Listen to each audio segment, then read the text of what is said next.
وسلم على رسوله الكريم أما بعد فقد قال الله سبحانه وتعالى في كلامه القديم وفي القرآن المجيد أعوذ بالله من الشيطان الرجيم بسم الله الرحمن الرحيم ادعوني أستجب لكم صدق الله العظيم எல்லா புகழும் எல்லாம் வல்ல அல்லாஹ் ஒருவனுக்கு உரித்தாகட்டுமாக. சலாத்தும் சலாமும் கண்மணி நாயகம் முஹம்மது ரசூலுல்லாஹ் ஸல்லல்லாஹு அலைஹி வஸல்லம் அன்னவர்கள் மீதும் நம் அனைவரின் மீதும் என்றென்றும் நின்று நிலவட்டுமாக. ஆமீன். அல்லாஹு ஜல்ல ஷஅனுஹு தஆலா மனிதன் தன் வாழ்வில் திருந்த வேண்டும் என்பதற்காகவும் அவனுடைய தேவைகளை கேட்பதற்கும் நமக்கு அல்லாஹ் தந்திருக்கிற மிக அற்புதமானது ஒரு கொடைதான் துஆ. அல்லாஹு ஜல்ல ஷஅனுஹு வ தஆலா குர்ஆனில் வழிநெடுக துஆவினுடைய முக்கியத்துவத்தை கூறியிருக்கிறான். அருமை நாயகம் முஹம்மது ரசூலுல்லாஹ் ஸல்லல்லாஹு அலைஹி வஸல்லம் அன்னவர்கள் துஆவும் எந்த அளவிற்கு முக்கியம் என்பதையும் பல ஹதீஸுகளை நமக்கு கூறியிருக்கிறார். ஒரு மனிதன் அவன் பாவம் செய்துவிட்டால் அந்த மனிதன் முதலில் செல்ல வேண்டிய இடம் அல்லாஹ்வினுடைய தர்பார், அல்லாஹ்விடம் அவன் கேட்கக்கூடிய மன்னிப்பு.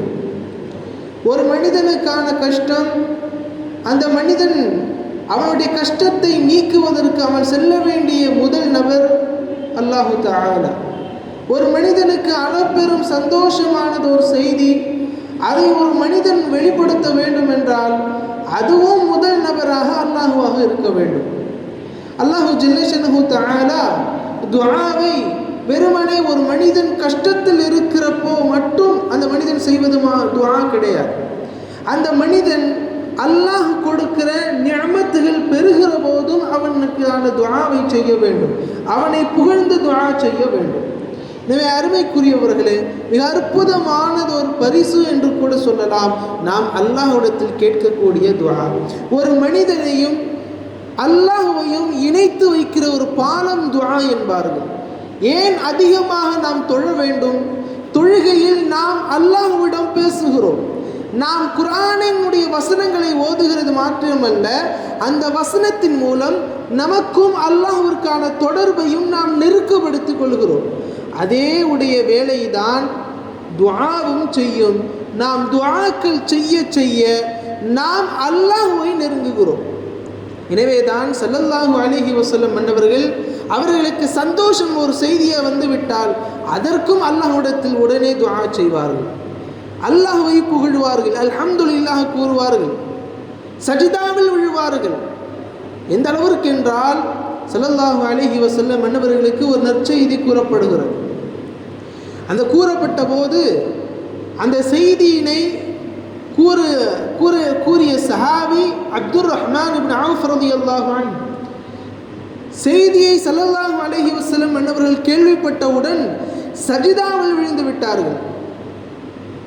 எந்த அளவிற்கு என்றால் அப்துர் ரஹ்மான் இப்னு அவுஃப் ரலியல்லாஹு அன்ஹு அவர்கள் நினைத்து கொண்டார்கள், ஸல்லல்லாஹு அலைஹி வஸல்லம் மன்னவர்கள் இறைவனிடத்தில் சென்று விட்டார்களோ என்று. அந்த அளவிற்கு மிக நீண்ட நெடிய ஒரு சஜிதாவை செய்தார்கள். ஏன் செய்ய வேண்டும்? அல்லாஹ் நமக்கு தந்திருக்கிற நிஅமத்தை நாம் தரிபடுத்திக் கொள்ள வேண்டுமானால் துஆவை நாம் செய்ய வேண்டும். அருமைக்குரியவர்களே, அல்லாஹ் ஜல்ல ஷஅனுஹு தஆலா அவன் எங்கே இருக்கிறான் என்ற கேள்விக்கு பதிலாக நமக்கு சொல்லுவான், மின் ஹபிலில் வரீத், நம்முடைய பிடரி நரம்புக்கு நெருக்கமாக அவன் நெருங்கி இருக்கிறான். நாம் சொல்லக்கூடிய துஆக்களை அல்லாஹ் கேட்பானா? இன்னல்லாஹ் ஸமீஉன் பஸீர், அவன் எல்லாவற்றையும் கேட்பவனாகவும் பார்ப்பவனாகவும் இருக்கிறான். அதனால் தான் அல்லாஹ் ஜல்ல ஷஅனுஹு தஆலா சொல்லுவான், உதுஊனி அஸ்தஜிப் லக்கும், என்னிடத்தில் நீங்கள் கேளுங்கள், நீங்கள் கேட்டால் அஸ்தஜிப் லக்கும், உங்களுக்காக நான் பதிலை தருவேன். கஷ்டத்தின் போதோ இன்பத்தின் போதோ உங்களுக்கு என்ன தோன்றுகிறதோ அதை நீங்கள் அல்லாஹ்விடத்தில் முறையிடுங்கள். சில நபர்களுக்கு அல்லாஹ் ஜல்ல ஷஅனுஹு தஆலா அவர்களுடைய வாழ்க்கையில் மறக்க முடியாத கஷ்டங்களை அவர்களுக்கு தருவான். அவர்களுக்கான நோய் நிவாரணம் எங்கே இருக்கிறது என்றால் துஆவில் தான் இருக்கிறது. 1000 மருந்துகள் இந்த உலகத்தில் இருக்கலாம், ஆனால் அல்லாஹ்விடம் நாம் பேசுகிற அந்த முனாஜாத், அந்த துஆவினுடைய மகத்துவம் வேறெதிலும் கிடைக்காது.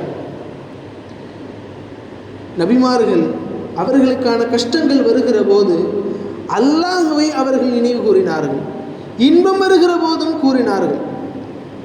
நபிமார்களில் ஒருவர் ஜக்கரியா அலைஹிஸ்ஸலாம் அன்னவர்கள். அல்லாஹ்விடமும் அல்லாஹ்வினுடைய இறைநேசர்களிடமும் மிக நெருக்க முடியவர்கள். மரியம் அலைஹிஸ்ஸலாம் அன்னவர்களை எடுத்து வளர்த்தவர்கள். பைத்துல் முகத்தஸினுடைய இமாமாக இருந்தவர்கள். அல்லாஹு ஜல்லஷனஹு தஆலா அவர்களை நபியாக அந்த அவர்களுடைய கூட்டத்தார்களுக்கு அனுப்பினார். ஒரு கட்டம் ஜக்கரியா அலைஹிஸ்ஸலாம் அன்னவர்களுக்கு எதிரிகளால் துன்புறுத்தப்படுகிறார்கள். எதிரிகள் தன்னை நோக்கி வருகிற போது அவர்களை விட்டு விரண்டோடுகிறார்கள், பல தூரங்கள் விரண்டோடுகிறார்கள். காரணம், வருவது மிக பெரும் ஒரு படை. ஜக்கரியா அலைஹிஸ்ஸலாம் அன்னவர்கள் ரொம்ப தூரம் ஓடுவதை விட்டுவிட்டு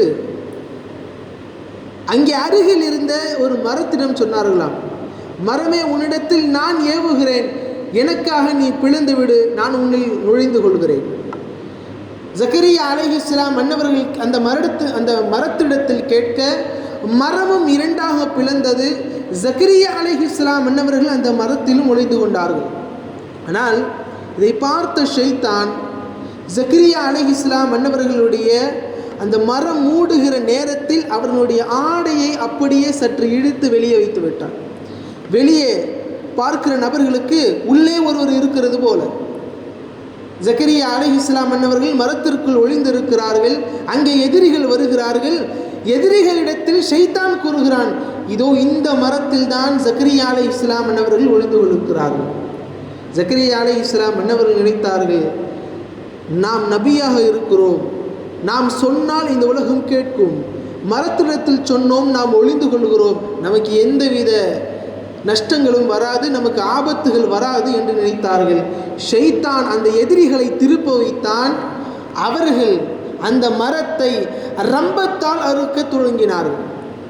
ரம்பத்தால் அறுத்து கொண்டே வருகிற அந்த எதிரிகளில் ஜக்கரியா அலைஹிஸ்ஸலாம் அன்னவர்களுடைய தலையை எட்டுகிற போதுதான் அவர்களுக்கு நினைவு வந்தது, அல்லாஹ்விடத்தில் நாம் பாவம் என்று கேட்க வேண்டும்.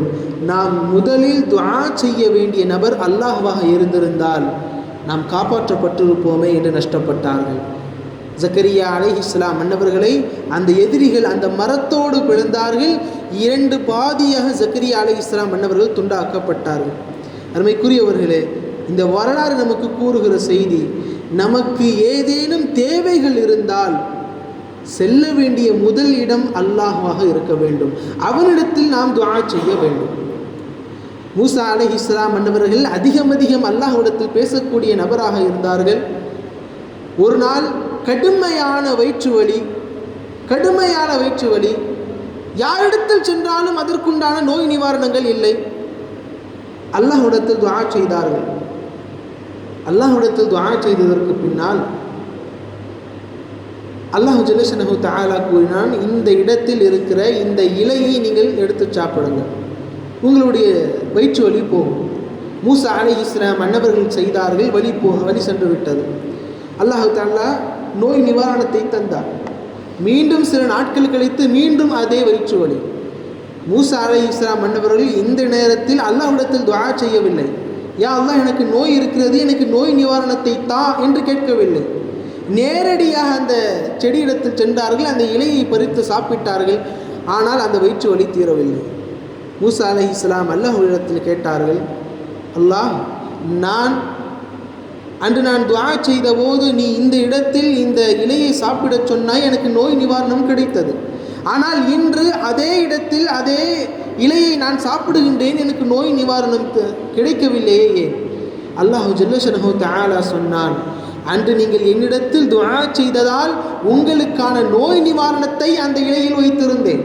இன்று நீங்கள் என்னிடத்தில் துஆ செய்யவில்லை, உங்களுக்கான நோய் நிவாரணத்தை நான் செய்யவில்லை என்றான் அல்லாஹு தஆலா. எனவே அருமைக்குரியவர்களே, அல்லாஹு ஜல்லஷனஹு தஆலா தந்திருக்கிற மிக அற்புதமானது ஒரு பாடம் அவனுக்கும் நமக்குமானது என்றால் அது துஆ. அந்த துஆவை நாம் குறிப்பிட்ட நேரங்களிலல்ல எல்லா நேரங்களிலும் செய்ய வேண்டும். நமக்கு கஷ்டங்கள் அல்லாஹ் நமக்கு நீக்கிய பலா முசீபத்துகளை நீக்கிய நேரத்தில் செய்ய வேண்டிய துஆக்கள், அல்லாஹ் நமக்கு பலா முசீபத்துகளை தந்தாலும் அவனிடத்தில் செய்ய வேண்டிய துஆக்கள், நமக்கு நோயானால் நாம் முதலில் எடுத்தவுடன் செல்ல வேண்டிய இடம் மருத்துவர் அடையாது. ஒரு முஸ்லீமாக இருக்கிற நமக்கு அல்லாஹு தஆலா கொடுத்திருக்க அற்புதமான பரிசை நாம் பயன்படுத்திக் கொள்ள வேண்டும். சில பேர் தனக்கான நோய்களை ஏற்படுகிற போது அல்லாஹ்வை நினைப்பதில்லை, ரப்பை நினைப்பதில்லை, நேரடியாக மருத்துவரிடத்தில் செல்கிறார்கள். மருத்துவரிடத்தில் பலன் இல்லை என்றால் அவர்கள் அல்லாஹ்விடத்தில் துஆ செய்கிறார்கள். அவர்களுக்கான கஷ்டங்கள் வருகிறது, கடன்கள் வருகிறது, பிற மக்களிடத்தில் சென்று போய் கேட்கிறார்கள், என்னுடைய கடனை அடைப்பதற்கு நீங்கள் உதவுங்கள். கடனை அடைப்பதற்கு யாரும் பணங்களை தரவில்லை என்றால், எதுவும் தீரவில்லை என்றால் அல்லாஹ்விடத்தில் வந்து கேட்பார்கள். இதுவல்ல ஒரு முஸ்லீமினுடைய பழக்கம். அல்லாஹு ஜல்லஷனஹு தஆலா கூறியிருக்கிறான், நாம் அவனிடத்தில் துஆ செய்ய வேண்டும், அதை நமக்கு அவன் தர வேண்டும். இதுதான் ஒரு அடியானுக்கும் அல்லாஹ்விற்கு உண்டான ஒரு இணைப்பு. எனவே அருமைக்குரியவர்களே, அல்லாஹு ஜல்லஷனஹு தஆலா தந்திருக்கிற இந்த அற்புதமான துஆவினுடைய பழக்கத்தை நம் வாழ்வில் எல்லா தருணங்களிலும் கொண்டு வருவோம். நமக்கு நஷ்டமோ நமக்கு இன்பமோ எல்லாமும் அல்லாஹ்விடத்தில் நாம் கொண்டு போய் சேர்க்கக்கூடிய நல்ல அடியானாக இருப்போம். எல்லாம் அல்ல அல்லாஹு ஜல்லஷனஹு தஆலா நாம் செய்கிற துஆக்களை அவன் கபூல் செய்து கொள்வானாக. நாமும் நம்முடைய பிள்ளைகளும் நம்முடைய மனைவி மக்கள் யாவரும் பெற்றோர்களும் நாளை உயர்ந்த சொர்க்கமான ஜன்னத்துல் ஃபிர்தௌஸ் எனும் சொர்க்கத்தில் அருமைநாயகம் ஸல்லல்லாஹு அலைஹி வஸல்லம் மன்னவர்களோடு வீற்றிருக்கும் நல்ல நசீபை எல்லாம் வல்ல அல்லாஹ் தந்தருள் புரிவானாக. ஆமீன். வஆகிரு தஅவானா அல்ஹம்துலில்லாஹி ரப்பில் ஆலமீன். அஸ்ஸலாமு அலைக்கும் வரஹ்மத்துல்லாஹி வபரகாத்துஹு.